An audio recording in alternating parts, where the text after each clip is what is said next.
Artlist.io.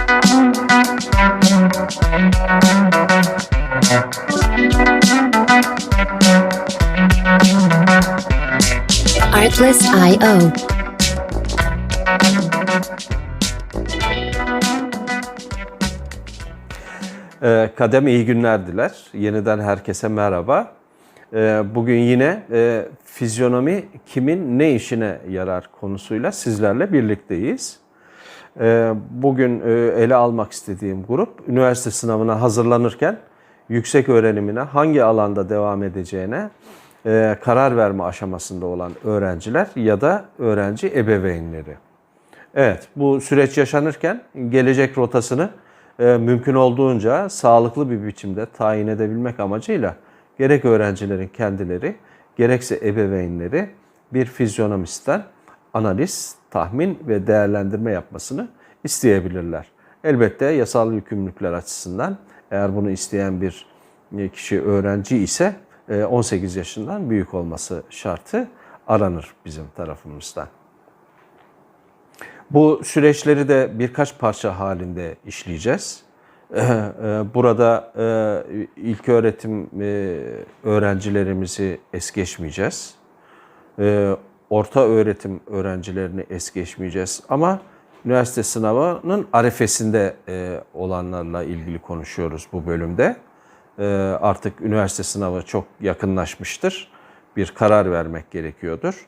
Bu kararla ilgili önemli kararlar biliyorsunuz her zaman danışmayı gerektirir. Burada danışmanlık hizmeti alabilirler.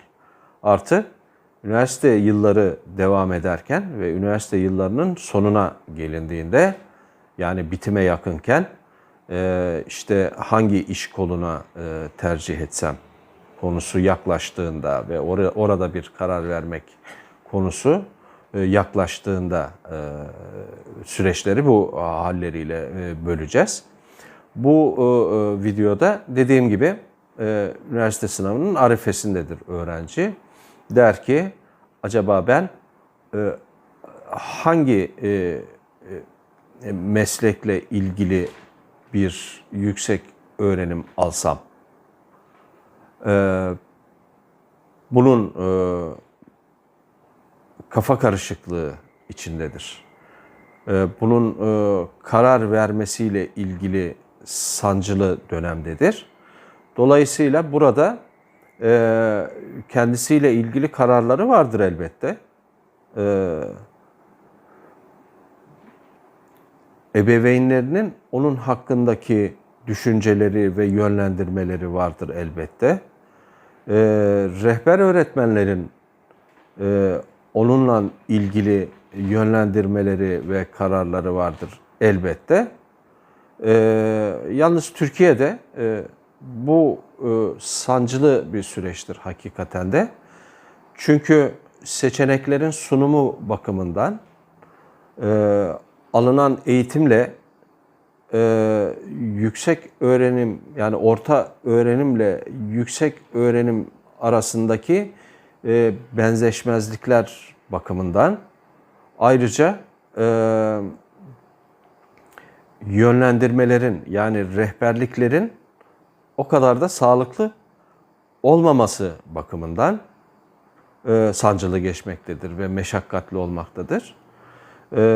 Seçenek sayısı gün geçtikçe çoğalmaktadır. Ancak kişiye uyumlu seçenek sayısı ve bunun niteliği ve bunun yönlendirilmesiyle ilgili de sorunlar yaşandığını düşünenlerdenim ben de. Çünkü yüksek öğretim yeterince iyi planlanmadığı gibi yani arz talep dengesi yeterince iyi gözetilmediği gibi ya da beklenti ve ihtiyaçlar iyi etüt edilmediği gibi seçimler sırasında da öğrencilere olan yardımlarda da destek bakımından çeşitli eksiklikler görüyorum. Böyle düşünenlerdenim ben de.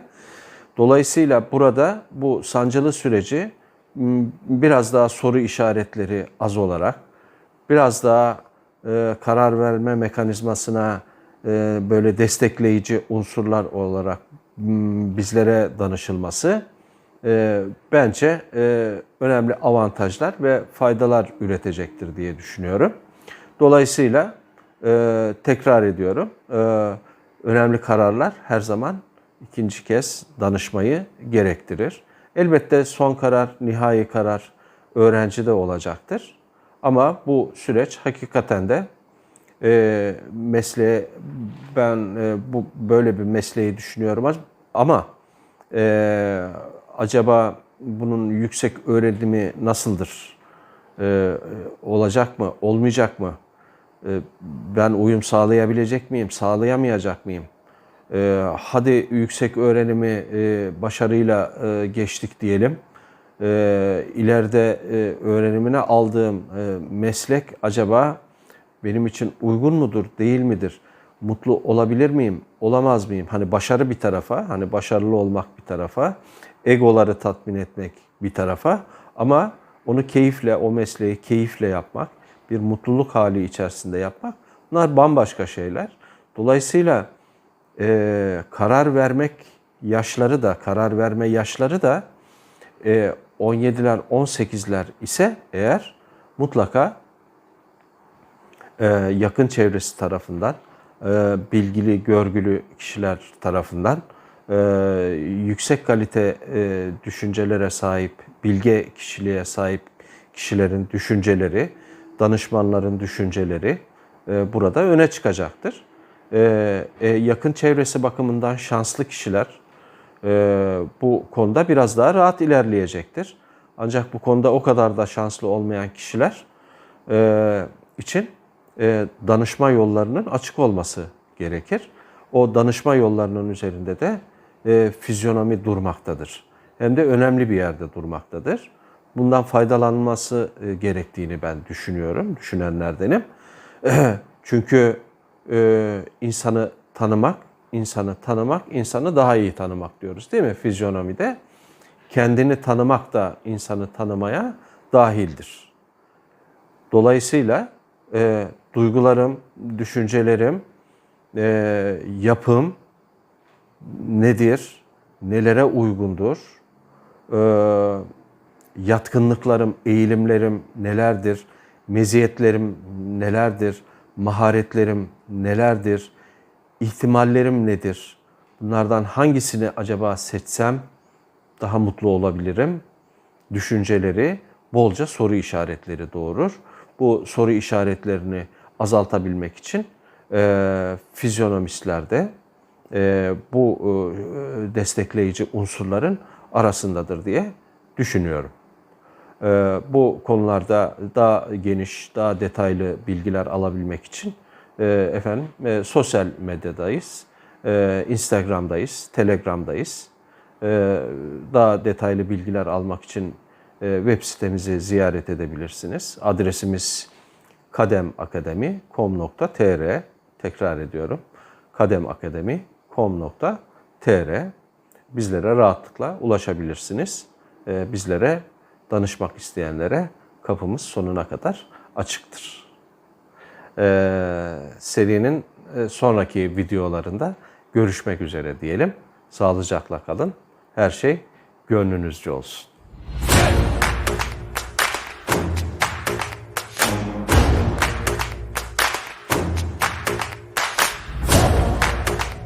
Artlist.io.